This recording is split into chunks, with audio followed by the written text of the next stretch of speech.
নমস্কার বন্ধুরা, আজকে আপনাদের সাথে শেয়ার করব ভ্যানিলা একটি কেকের রেসিপি। এই কেকটি গতদিন আমি আপনাদের সাথে শেয়ার করেছিলাম, কিন্তু এই কেকের বেস তৈরি ডেকোরেশন আজকে আপনাদের সাথে শেয়ার করব।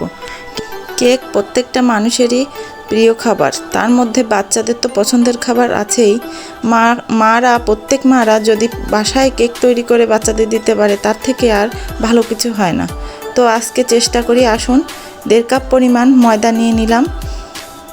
1.5 কাপ ময়দা থেকে 3 টেবিল চামচ আমি ময়দা তুলে রেখেছিলাম, সেই 3 টেবিল চামচ আমি কর্নফ্লাওয়ার দিয়ে দিলাম। কর্নফ্লাওয়ারটা দিই আমরা ময়দাটাকে উইক করার জন্য, ময়দাটা অনেক স্ট্রং থাকে, এই কারণে কর্নফ্লাওয়ারটা অ্যাড করতেই হবে ভ্যানিলা কেকের ক্ষেত্রে। এবার বেকিং পাউডার দিয়ে দিলাম 1.5 টেবিল স্পুন, আর বেকিং সোডা দেব 1/2 টিস্পুন, এবং পরিমাণ মতো লবণ বা 1 চিমটি লবণ দিলেই হচ্ছে, বা স্কিপ করতে পারেন আপনারা, কিন্তু লবণটা দিলে স্বাদটা ভালো আসে। আমরা এই গুঁড়ো চেলে নেব এবং কিছুই ফেলে দেব না, অবশিষ্ট অংশ সবই চামচের সাহায্যে নিয়ে নেব। আর 2 টেবিল চামচ পরে গুঁড়ো দুধ দিয়ে দিলাম, কারণ ভ্যানিলা কেকের ক্ষেত্রে গুঁড়ো দুধটা দিলে এর স্বাদটা অনেক গুণে বাড়িয়ে তোলে। তো আপনারা যারা গুঁড়ো দুধ খেতে পছন্দ করেন না, তারা না দিলেও চলবে। এই কেকের মিশ্রণটাকে বারবার চেলে নিতে হবে, যাতে এর ভিতরে এয়ার ক্রিয়েট হয়। আমাদের মেশানোর সময় যেন দলা পেকে না থাকে, সেটা আমাদের মাথায় খেয়াল রাখতে হবে। এবার আমি এটা আলাদা এক পাশে ঢেকে রেখে দিলাম। আমি একটি গামলায় 6টি ডিম নিলাম।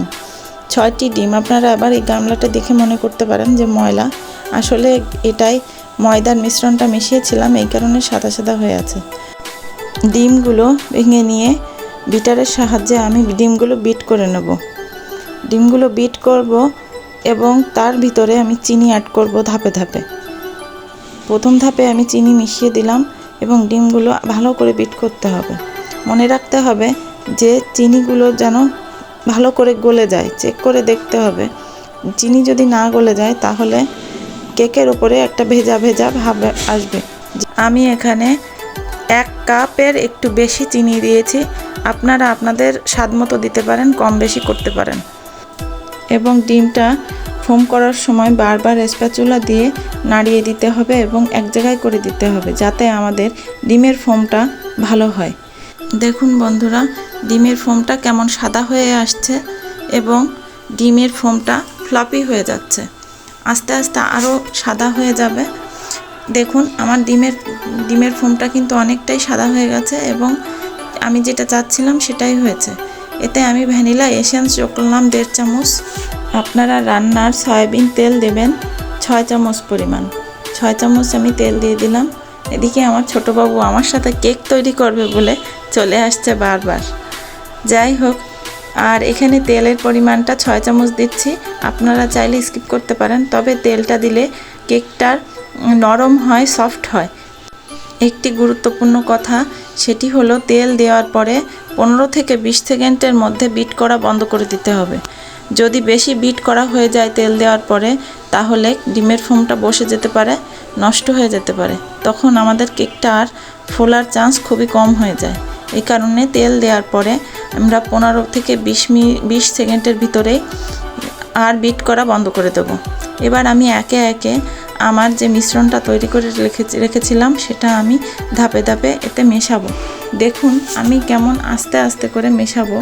এটা আসলে মোবাইলে ফাস্ট করে দেয়া, খুবই আলতো হাতে ফাস্টভাবে কখনো মেশানো যাবে না, কারণ এই ডিমের ফোমটা যদি তাড়াতাড়ি মেশানো হয় তাহলে ডিমের ফোমটা বসে যেতে পারে, এবং যে সাইড দিয়ে ঘোরাচ্ছে সেই সাইড দিয়েই ঘুরিয়ে ঘুরিয়ে কেকের ব্যাটারটা তৈরি করে নিতে হবে। এখন দেখুন আমার ছোটোবাবু এসে কেকের ব্যাটার তৈরি করছে আমার সাথে, ও আমার সাথে এসে বলছে কাজ করবে, তার বাবাও এসে ঘুরিয়ে গেল একটু। যাই হোক, আমার কেকের ব্যাটারটা মোটা হয়ে গেছে, আপনারা দেখতেই পেলেন আমি কিভাবে করলাম। আর এখন আমি মোল্ডে ঢেলে নিলাম।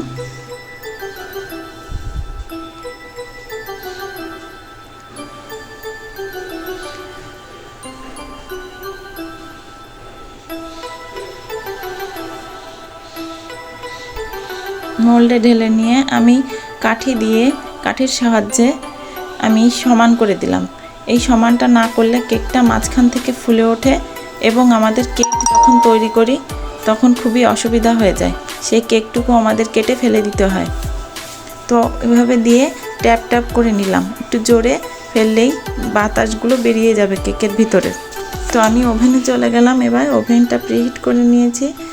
অনেকের ওভেনে 180 ডিগ্রি সেলসিয়াসে দিলে হয়, আমারটা 80 ডিগ্রি সেলসিয়াসে দিলে অনেক হাই হিট হয়ে যায়, এই কারণে আমি কম করে দেই, তাতে আমার কেকটা খুবই সুন্দর আসে। দেখুন বন্ধুরা, আমার কেকটা হয়ে গেছে। এই কেকটি হতে 10 মিনিট থেকে 12 মিনিট সময় লেগেছে। তারপরে আমি আরেকটা দিয়ে দিলাম সাথেই, সেটাও বেশি সময় লাগে না হতে, তাও হয়ে গেল। দেখেন টুথপিকটা কত পরিষ্কার এসেছে, তার মানে আমার কেকটা সম্পূর্ণরূপে হয়ে গেল। এবার আমি কেকের ক্রিম তৈরি করে নেব। আমি 2 কাপের মতন ক্রিম নিয়েছি। এই ক্রিমটা নিতে হবে বরফ ঠান্ডা ক্রিম, বরফের মতো, আপনারা দেখতেই পাচ্ছেন ওইভাবে গলে যায়নি, গলে গেলে প্রচণ্ড গরমে ক্রিমটা বিট হবে না এবং স্টিফ হবে না, এই কারণে বরফ ঠান্ডা ক্রিমটাই নিতে হবে।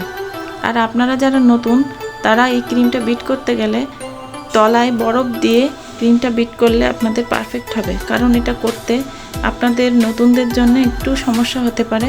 তলায় বরফ দেওয়া থাকলে আর কোনো সমস্যা হবে না, এই কারণে ক্রিমটা বিট করার সময় একটু তাড়াতাড়ি করে বিটটা করে নিতে হবে। এখানে আমার 2 বাচ্চা এসেই দাঁড়িয়ে আছে, আমি কাজ করছি তাই ওরা সবাই এসে কাজ করবে। দেখুন আমি চারি সাইডে এক এক করে স্প্যাচুলা দিয়ে নাড়িয়ে আবার কাছে এনে দিচ্ছি, কারণ গামলার পাশে এগুলো বিট করা যায় না বিটার দিয়ে, এই জন্য এগুলো ভেতরে এনে আবার বিট করতে হবে। ওগুলো যদি থেকে যায় তাহলে ওগুলো বিট হয় না, ফোমটা ভালো আসবে না, এই কারণে আমি বারবার কাছে এনে আবার বিট করছি। দেখুন বন্ধুরা, আমাদের কেকের ক্রিমটা কেমন রেডি হয়ে গেছে, কেমন শক্ত হয়ে গেছে, বিটারের কাটার সাথে উঠে আসছে কিন্তু পড়ে যাচ্ছে না। তো আমি এখন বিটারটা খুলে নিলাম, খুলে নিয়ে আমি ক্রিমগুলো এবার ফ্রিজে রেখে দেব। আমি তারপর কেকটা কেটে ঠিকঠাক করে নিয়ে আবার ক্রিমটা বাইরে বের করব। ক্রিমটা বাইরে রাখলে গলে যেতে পারে, এই কারণে আমি ফ্রিজে থুয়ে দিছি। দেখেন আমার স্প্যাচুলা থেকে ক্রিমটা পড়ছেও না, আমি গামলা উপর করে দিচ্ছি তাও ক্রিমটা পড়ছে না।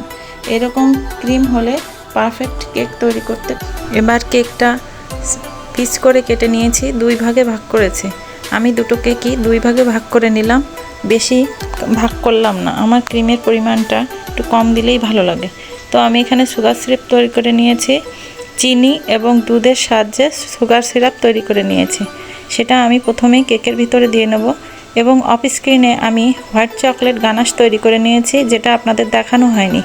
আসলে ভিডিওটা অনেক লং হয়ে যাচ্ছে, এই কারণে এত কিছু এক ভিডিওতে দেখানো সম্ভব হয় না। আর আপনারা দেখতেই পেলেন আমার কেকটা কত সুন্দর হয়েছে, স্পঞ্জি এবং কতটা ফুলেছে। তো এইভাবেই সব কেকের উপরে আমি ক্রিম দেবো এবং তার উপরে দেব হোয়াইট চকলেট গানাশ। এভাবে আমি প্রত্যেকটা কেক বসাবো, তার উপরে হোয়াইট চকলেট গানাশ দেবো এবং তারপরে আমি ক্রিম দিয়ে কোট করে নেব। ক্রিমটাকে এইবার কোট করে নিয়ে আমাদের ফ্রিজে রেখে দিতে হবে 1 থেকে 1.5 ঘন্টা, কিন্তু আমি রাতের বেলায় রেখে দিয়েছিলাম, এটা সকালের ভিডিও, তাই আপনাদের কেকের ফিনিশিং আনাটা আমি দেখাতে পারলাম না। তো এই হলো আমার কেকের ডেকোরেশন। আমি উপরে কিছু চেরি দিয়ে দিলাম ডেকোরেশন করে, আর নোজেলের সাহায্যে ডিজাইন করে নিলাম। এখন উপরে আমি হোয়াইট চকলেট দিয়ে ডেকোরেশন করলাম। দেখুন এবার কেকটা দেখতে কতটা সুন্দর লাগছে এবং আকর্ষণীয় লাগছে। তো প্রত্যেকেই চেষ্টা করলে এমন কিছু নেই যে করা যায় না। নিজেদের ঘরের অনুষ্ঠানে নিজের হাতের কেক থাকলে তো আর কথাই থাকে না। তো আমার এই রেসিপিটি ভালো লাগলে আপনারা অবশ্যই লাইক এবং সাবস্ক্রাইব করবেন। সঙ্গে থাকার জন্য ধন্যবাদ।